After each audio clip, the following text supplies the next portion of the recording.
There were other people influences. Our parents, as I said, in mentioning Joseph McNeil, David Richmond, and Franklin McCain, we were influenced by the teachings of Rabboni Yeshua al-Masih, known in Hebrew and Aramaic and Arabic as Lord Master Teacher Jesus the Christ, the Messiah, peace be upon him. And most of us were reared in the teachings of Christianity, which is really called the teachings of the Ansar Ru Allah. In Aramaic, the word Ansar means helper and aider to the cause of Allah, meaning life giver. So whoever they may be, or that's where we get the word Nasir from, N-A-S-I-R, or Nazari, N-A-Z-A-R-I, which has been corrupted into Nazar, N-A-Z-A-R, in the English language, Nazarene. We were disciples of the Nazarene, whom we call Jesus the Christ, peace be upon him. And that influenced us heavily, the teachings of the Bible and the church, you see. We were also influenced by such persons as Thurgood Marshall, who later on became Supreme Court Justice. We were influenced by the Reverend Dr. Martin Luther King Jr. And his protests in Montgomery, Alabama. We were influenced by Mrs. Rosa Parks, among others, who is symbolically called the mother of the civil rights movement. I'm saying symbolically because in Greensboro, North Carolina, our own mothers were the mothers of the civil movement. Of course, my mother is also an Aquarius like Rosa Parks. She's February 8th, and Rosa Parks is February 4th, and they have personalities similarly alike. Those are some of the people that influenced us. And we were influenced by young people. Like in Greensboro, I was influenced by Josephine Boyd, who was the first African Eurasian American woman, a girl, to integrate or desegregate senior high school, predominantly Caucasian school. We were influenced by the children, the young people called the Little Rock Nine, so-called. I hate to use a number to describe human beings because it's really not fair. It erases their names from history, you see. I had the personal experience, and David did, of meeting the Little Rock Nine, see, Ernest Green and his companions, and Mrs. Daisy Bates, who was a representative of the NAACP from Little Rock, Arkansas, when they came to Greensboro, North Carolina, in the summer, I believe, or the fall of 1958. And I was part of a singing group and a member of the local chapter, along with David Richmond, of the National Association for the Advancement of Colored People, the youth group. And we were just charmed and thrilled to death to be in the company of these young people from Little Rock, the freedom fighters, and Mrs. Daisy Bates. And ain't I a woman, she would say. She was more man than many men that I knew. She was brave to stand up to racism at that time of the country. And those children and their parents should be commended for giving their lifeblood for that cause. And I remember meeting Ernest Green, and he and I became friends. And I believe he sang with a vocal group. I sang with a group called the Modern Chorus from Dudley High School. We had just come back from Ted Mack's Amateur Hour auditions in New York, and we were the bomb. We were ready, you know. But once we met those boys from Arkansas, we sang good. But they sang over us, under us, around us. And I didn't want to really walk out of Hayes Teller YMCA's gym that day, but I was saying, it's all right, we'll do better next time. They were really great. What were the conditions of life in America, particularly in the South, prior to February 1, 1960? We take it on different levels.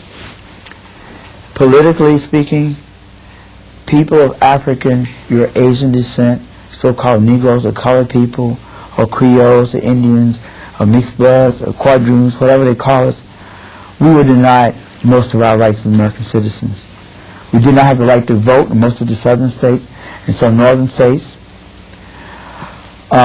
We were not respected as human beings. Our parents were forced, a lot of times, we all were, forced to take the back seats of the buses. There were no equal rights in places of public accommodations, such as restaurants, theaters, show houses, playhouses, swimming pools, beaches, places of entertainment, nightclubs. In some places, discrimination on air coaches, airplanes, trains, buses. You couldn't use the toilets equally to relieve yourself. Sometimes you have to walk a mile down in the backwoods to relieve yourself. And this for adults as well as children. Dogs receive better treatment than people of African or Asian American descent. In some places they had bathrooms which said, or places which read, no dogs or Negroes allowed, or no dogs or, quote, Negroes allowed. I asked my mother one time, I said, Mother, why would colored people, or Negroes as they called us at that time, want to go to the bathroom with doggies? I was about 3 or 4 years old. And my mother said to me, Junior, son, she said, the people who do this, they're sick. She said, pray for them. I said, okay, Mama, I'll pray for them. Economically, we were the last to be hired and the first to be fired. Even if we were qualified for jobs, we did not always get them. There was a caste system of race. From the cradle to the grave, we were separated. You know, you could not be buried beside Caucasian people in the cemetery. You know, you couldn't go be buried in that cemetery, even though the colored cemetery may be filled up. We were underpaid, above slave labor. In the textile mills, even though we may have done much of the heavy and dirty work, we were not paid equal wages. My mother worked for Southern Bakery in order to work her way to college. 8 years she worked at night and went to school in the daytime. And she would come home and tell me, even with the unions were discriminated against. But the unions would come to the colored workers at Southern Bakery in Greensboro and ask them to throw their vote with them so they would get an increase in salary. So the white workers, Caucasian workers, would get an increase in salary. You know? And of course, the colored workers, or Negroes at that time, would use that leverage to get better rights and working rights in the place, to maybe get seniority, personally represented in the union. Slave labor. Yes, everyone could probably work, but at cheap wages. Some people work 50 and 60 hours a week as domestic workers just to feed their families. In most instances, our parents who were domestic workers, some of them had good working conditions, but in many instances when it came to holidays such as Christmas, Easter, and Thanksgiving, we didn't see our parents because they were working for Caucasian people in their kitchens, the well-to-do Caucasian people.